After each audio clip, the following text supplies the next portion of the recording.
"Hey, turn that up," I said. The voice of the reporter filled the room. "Received word that an examination of dental records have confirmed that the body found early this morning is that of Jason Statler. How'd they not find him sooner?" Jose asked me. "You'd think that lake would have been the first place they'd check, and even if they didn't, it's a popular spot." I shrugged. "Who knows? Maybe someone dumped him there recently." "We have also received an additional update from the sheriff's office," the reporter continued. "A distinctive hat has been found near the body. They are asking that if you have any information about the owner of this hat to call their office at once." A photo of a green hat embroidered with stars and crescents came on screen. "Holy shit," Jose exclaimed. "I've seen that hat before." "In a video game?" I asked. "You've played Desert War?" He shook his head. "Nope, but I remember now where I heard that name. I was in 9th grade, think it was around the time Jason disappeared. One day as I was walking to school, I saw these flyers taped up all around the neighborhood. These were professional flyers, not something someone would create in MS Paint. They showed two soldiers fighting in a desert, and watching over them was a creepy-looking skeleton wearing that sorcerer's hat. I pulled out my iPhone and showed Jose the photo I took of the cartridge yesterday.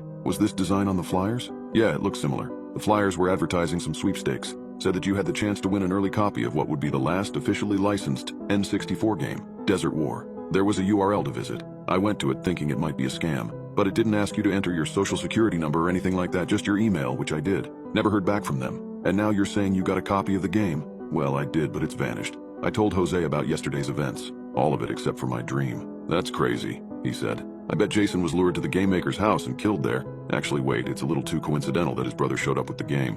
I bet his brother's a serial killer. He probably got tired of waiting all these years without the cops finding any leads, so he's dropping clues. I know this is the longest of long shots, but do you remember the URL on the flyer? Did they send you a confirmation email that you still have access to?" He shook his head. "Think I used AOL back then. My account's long gone. But we better call the cops. This is crazy, man. I'll call them in my office. Can you try to find the cartridge? Maybe it got misplaced somehow. Asterisk, asterisk, asterisk." Before I called the police, I wanted to do some research. I booted up my computer and searched for articles about the disappearance of Jason Statler. He vanished on the night of Thursday, April 4th, 2002. His mom said that she had wished him good night at around 10 p.m. But when she went to wake him up for school the next morning at 6, his bedroom was empty. There was no sign of a struggle or forced entry. The cops initially thought that he ran away, but his wallet was still in his room and all his shoes were in the front closet. A search party was organized. Bloodhounds were brought in, but they couldn't pick up a scent. The woods were scoured and a dive team searched Lake Laurel and other nearby bodies of water, but no trace of him was ever found. Until today. I tried to find the name of Jason's brother. Jose's theory that he was the killer seemed a little far-fetched, but I didn't have any other suspects.